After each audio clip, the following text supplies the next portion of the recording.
নেত্রী হয়েছে আমাদের মাননীয় প্রধানমন্ত্রী শেখ হাসিনা। আমরা চেষ্টা করতেছি কিভাবে মাননীয় প্রধানমন্ত্রী শেখ হাসিনাকে বাংলাদেশে ফিরিয়ে নিয়ে আনবো। আর সেখানে আমরা যেখানে চেষ্টা করতেছি সেখানে আমাদের আসিফ নজরুল নিজেও চেষ্টা করতেছে আমাদের নেত্রীকে দেশে ফিরিয়ে নিয়ে আনার জন্য। আসিফ নজরুল উরুফে বাটপারকে বলতে চাই, আপাতত আপনার কাছে ক্ষমা চাই, আপনি আমাদের নেত্রীকে নিয়ে দেশে ফিরে আনার জন্য এই ধরনের কোনো ধরনের উদ্যোগ নেবেন না। কারণ আপনি কোনো কথা বললে সেটা কি হয় আমরা অবগত আছি।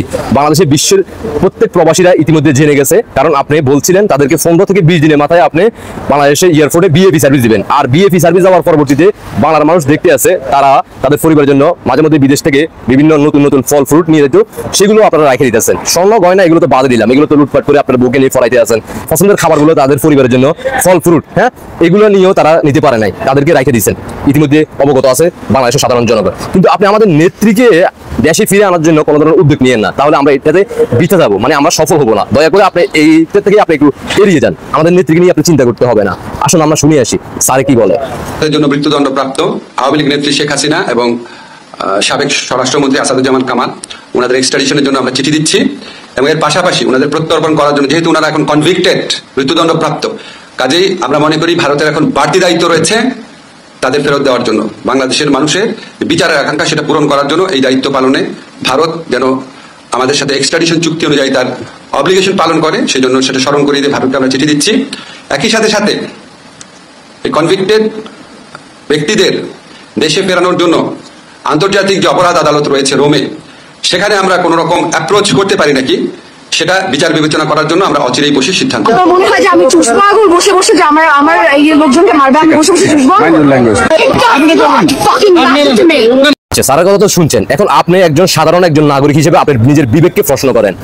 এখন হচ্ছে নভেম্বর মাস, হ্যাঁ, ডিসেম্বর জানুয়ারি, যদি ফেব্রুয়ারিতে নির্বাচন হয় তাহলে হাইস্ট 3 মাস আছে, 3 মাস তারা দায়িত্বে আছে। যদি নির্বাচন হয় আর কি 3 মাস দায়িত্বে আছে, তাহলে এই মেন্টালে মানে এই পাগলে দিয়ে আপনাদেরকে মিথ্যা আশ্বাস দেয়, কি বুঝতে পারতেছেন?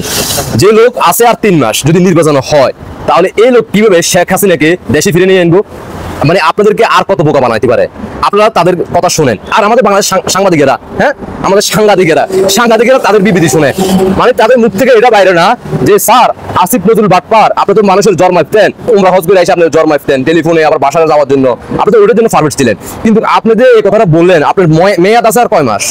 আপনি কয় মাস মেয়াদ আছে? আপনি যদি ফেব্রুয়ারিতে নির্বাচন হয়, আপনি কি পারবেন এই 2 মাস, 2.5 মাসে, 3 মাসে আপনি শেখ হাসিনাকে দেশে নিয়ে আসতে? হ্যাঁ, যেখানে আপনি 1.5 বছরে পারেন নাই। এই ধরনের মিথ্যা কেন বলেন? এই আমাদের বাংলাদেশ সাংবাদিকেরা এই ধরনের প্রশ্ন করে না, তারা শুধু শোনে আর তাদের থেকে কিছু ডলার পায় আর তারা সেটা প্রচার করে আর বাংলা মানুষদেরকে, বোকা মানুষদেরকে বোঝানোর চেষ্টা করে। কিন্তু জাতি তো শুধু এনসিপি, লাগালাগি পার্টি, জান্নাতের লোকেরা, যারা পাকিস্তানি প্রেমিকেরা, তারা ছাড়া আর বাংলা সাধারণ জনগণ এটা তো হাহারি দিচ্ছে, কমেন্টে উড়াদুরা, হ্যাঁ, তাকে ধুয়ে দিতেছে। এগুলো বাংলাদেশের সাংবাদিকেরা দেখে না, তাদের কাছে ভালো লাগে। তাদের দরকার হচ্ছে টাকা হচ্ছে তাদের সবচেয়ে বড় জিনিস। ধন্যবাদ, আশা করি বুঝতে পারছেন। আসিফ নজরুল, তোমার জন্য রইল শুভকামনা। শেখ হাসিনা বাংলাদেশে আসবে, জয় বাংলার সৈনিক এবং 71 সৈনিক, বঙ্গবন্ধুর আদর্শের সৈনিক, তাদের মাধ্যমে আসবে, তারাই রুখে দাঁড়াবে, তারাই গর্জে উঠবে, এই বাংলাদেশকে রাজাকার মুক্ত করবে।